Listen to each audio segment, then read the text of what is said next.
Hello. Recently, the newspaper The Standard published their list of the 30 best fantasy novels of all time. So I want to go through this list, discuss each of these titles individually and give descriptions of them and whether I've read them or not, and then tot up how many of these books I have actually read. I'd be really curious to know how many of you read and what do you think of this list as a whole? Because fantasy isn't a genre that I'm naturally that drawn to, although like a lot of readers, it's some of the first books that I read in childhood and really made me passionate about reading and set me off on this reading journey. And it's really interesting reading in the introduction to the article about how they describe how valuable it can be re-experiencing these books as an adult and returning to them and seeing the lessons and the ideas in them that you didn't necessarily completely comprehend or understand when you were a child, but how they kind of seeped into your consciousness, but also how fantasy as a genre has many subgenres and can be defined in many different ways as well. And I think this list is a good representation of the many different kinds of fantasy books that are out there. So the very first book on this list, probably inevitably, is The Hobbit by J.R.R. Tolkien. And this story of Bilbo Baggins, a hobbit, and his camaraderie with the wizard Gandalf, going off on a grand adventure, encountering a dragon and all of these mystical creatures and strange situations, was such an immersive journey for me to go on as a child. And just seeing that classic cover with the green forests and the blue and purple mountains in the distance, which just made me want to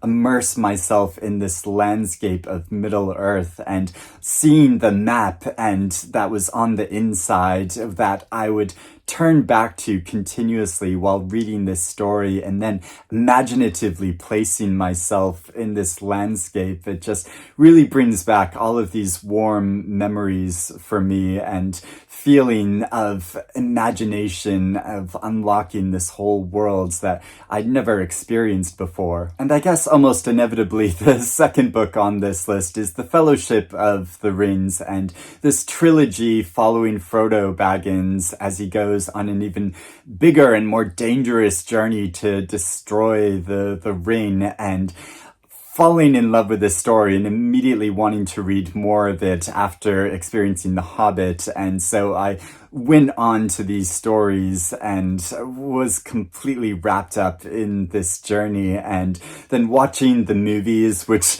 has made me want to visit New Zealand, like a lot of people, after seeing the film versions of these books, of wanting to go to this landscape and experience it for myself. A friend of mine who lives in New Zealand brought me back this t-shirt from there, and I've still not visited that country because it's way over on the other side of the world. It's really expensive to go there. So that's one of my missions in life, is to visit New Zealand. Now, the third book on this list, yet more Tolkien, and I can't quite believe, but I've not even heard of this book, the Silmarillion, edited by Christopher Tolkien, featuring maps that were drawn by J.R.R. Tolkien's son, and which is about the Elder Days and the first Dark Lord, and how elves fought against him. And yeah, I've not come across this before, but it would be so much fun to re-experience this and like learn more about the lore around Middle Earth and to understand this from a different perspective than just like Bilbo and Frodo's journeys. Inkheart, which is a trilogy about a girl and her bookbinder father who have a mysterious ability to read stories into existence, and they bring into existence a villain which then they have to work to defeat. Alice's adventures in Wonderland, and this story of getting lost in this world of nonsense, and this girl who has a very strong sensibility and sense of herself, and following her journey is so wonderful. And this is a book that I only read for the first time as an adult, and one of these books that I wish I had experienced it as a child and then I could reread it as an adult, because I can just imagine being a child and falling in love with this story like so many children have. And I had this wonderful boxed edition of the book of both Adventures in Wonderland and Through the Looking Glass, with an introduction by Will Self and an introduction by Zadie Smith with Through the Looking Glass. And it's been such an influential book, especially upon my favorite writer, Joyce Carol Oates. And it was so wonderful in one of my first conversations with her online, which I recorded and put on my channel, of that she showed her childhood edition of Adventures in Wonderland on camera. And it was so wonderful seeing that, knowing how this is such an influential book for her and a book that she's carried with her throughout her entire life. The Once and Future King by T.H. White, the story of how King Arthur came to rule Camelot and his adventures, and the story of the illicit affair between Sir Lancelot and Lady Guinevere. And it's so interesting reading more about T.H. White's life and the importance of this story for him personally. And I would really recommend reading this biography of him by Sylvia Townsend Warner, where she discusses him and his literary creations, but also his repressed homosexuality and his feelings of loneliness. The Chronicles of Narnia by C.S. Lewis. This was a series that I absolutely loved as a child, and collecting all the books and stacking them up alongside each other. And what greater premise is there than thinking that if you enter into your wardrobe, you will be transported into a magical world where there are lots of adventures and lots of battles between good and evil. And I'd be really curious to re-experience this as an adult, because I know there's lots of Christian imagery laid into these stories, but I do have a real soft spot for them. A Wrinkle in Time. This is another trilogy that I was aware of when I was a child, but I never got around to reading, and I wish I had, because I think I would have loved this story of a pair of siblings and their friend who travel across space and time to try to rescue a man, and how they're assisted by these supernatural beings who are called Mrs. Whatsit, Mrs. Who, and Mrs. Witch. Howl's Moving Castle. I love the Studio Ghibli films, and I've seen most of them, but not this one. But I think I would like to read the book before watching the film. This story about a girl who decides she has nothing left to lose, so she enters into the moving castle which hovers above her village, and how this is inhabited by a wizard who is said to eat the souls of girls. Son of Achilles by Madeline Miller. Like a lot of other people, when this first came out, I read it and absolutely fell in love with it. This retelling of the Trojan War, how Madeline Miller changes certain details and tells the story from the point of view of Patroclus and his loving affair with Achilles, and the dramatic story of that. Surely this was one of the first books to set off this ongoing fad of retellings of classic Greek myths, which I am all for, and I think it's great. A Game of Thrones by George R.R. Martin, and this very dramatic battle for power in a revised medieval fantastical landscape of Westeros and warring kingdoms. And of course, I've watched the whole series of this, but I've never read the books, and I've always meant to, although they're very long, but I'm sure they're completely immersive and give so many more details than what's portrayed in the series. Six of Crows by Leigh Bardugo, and this story of a group of outcasts and criminals who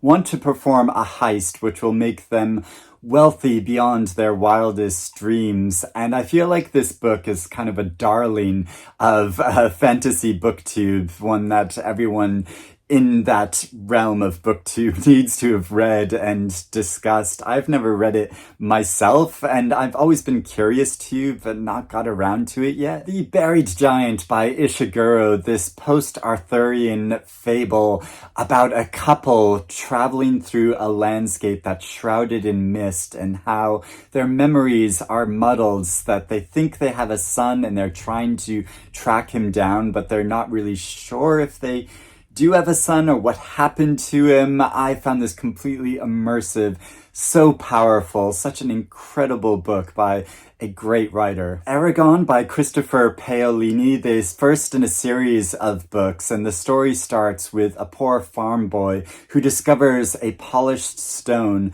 which is actually a dragon egg, and when that hatches, he learns about a centuries-old legacy. Good Omens by Terry Pratchett and Neil Gaiman, about a witch who makes a prophecy and an unlikely duo of an angel and a demon who team up to put a stop to the end of the world. This is meant to be a very comic novel, but also a really grand adventure, and I'd really like to read this. The Wrath and the Dawn, which is a contemporary retelling of the medieval tales of 1001 Nights, about an evil man who takes a new bride each night and then at dawn executes her, and a very clever woman who spins tales to distract him. Now, I've never read the original Tales of 1001 Nights, so I'd like to read that before then experiencing this more recent book. My Life in the Bush of Ghosts, about a young boy who gets lost in a fantastical African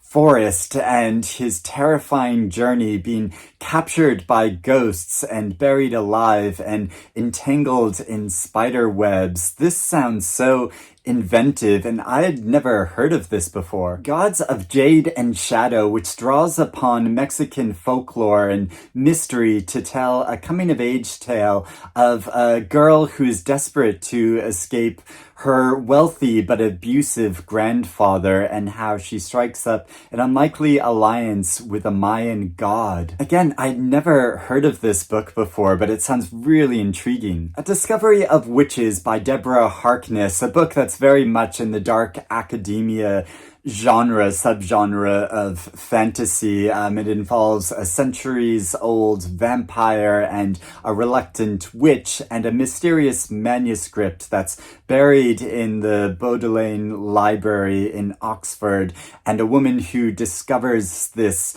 mystical text and how it completely changes her life. Outlander, a time-traveling mystical novel and one of 9 books about a woman who is newly married and on her honeymoon in the Scottish Highlands, but when she walks through a circle of stones, she enters into this fantastical landscape in the 1700s and embarks on a series of adventures. I know this was also made into a very popular television series. I've never read the books or seen the series, but there's such a point of reference for a lot of readers that I feel like I should have. His Dark Materials by Philip Pullman, this beloved trilogy about an orphan girl who inhabits a magical realm where science and theology mingle, and she goes on a hunt to track down her missing friend and uncovers a conspiracy. It's one of my goals this year to finally read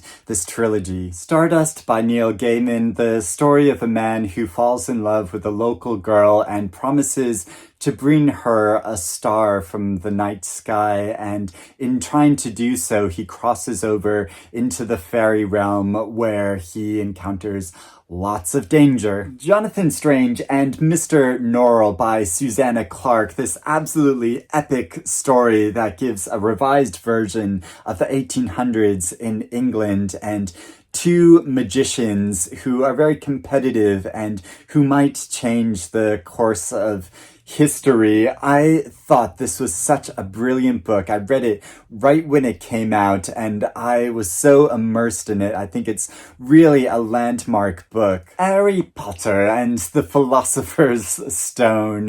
What can be said about this boy with a scar who discovers he's a wizard and surrounded by muggles?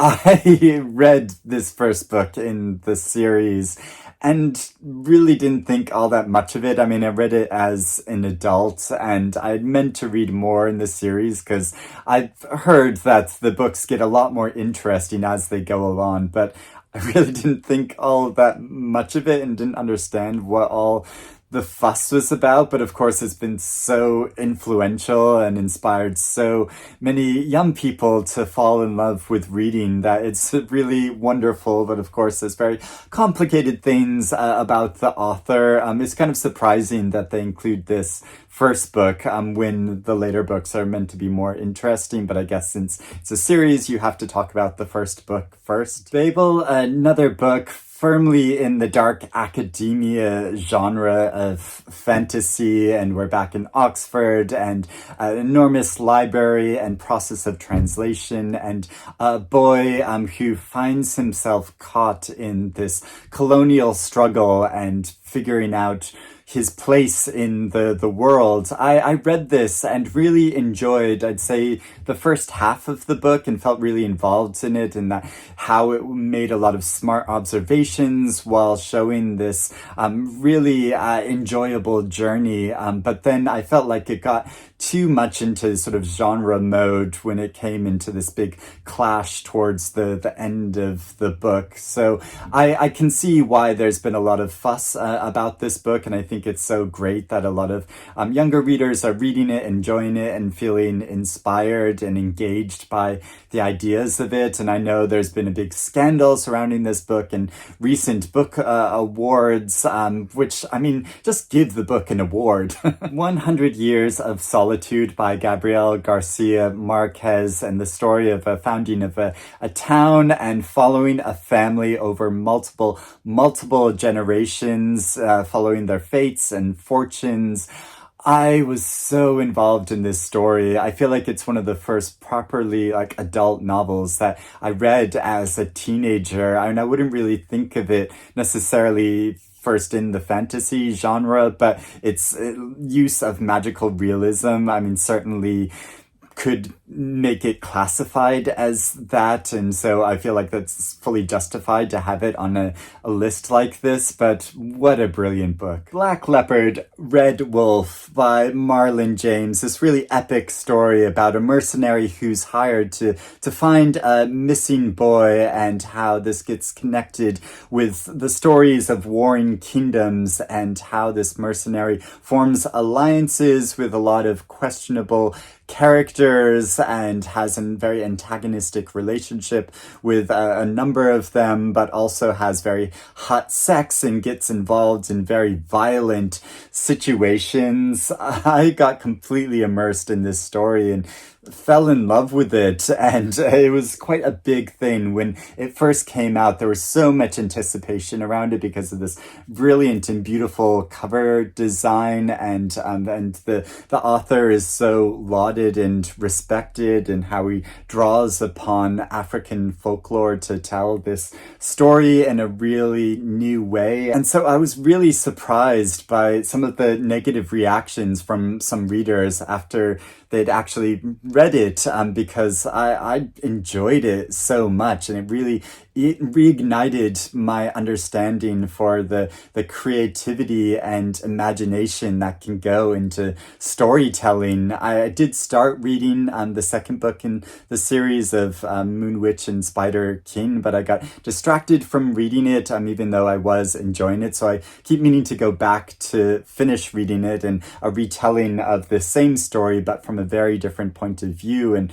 how Marlon James is still working on the third book on this trilogy. So it remains to be seen how this group of books will be viewed in retrospect. Watership Down by Richard Adams, this twist on the parable of the boy who cried wolf, about a rabbit who believes that his burrow is in immediate danger, so travels with a number of other rabbits to what they believe is the haven of Watership Down.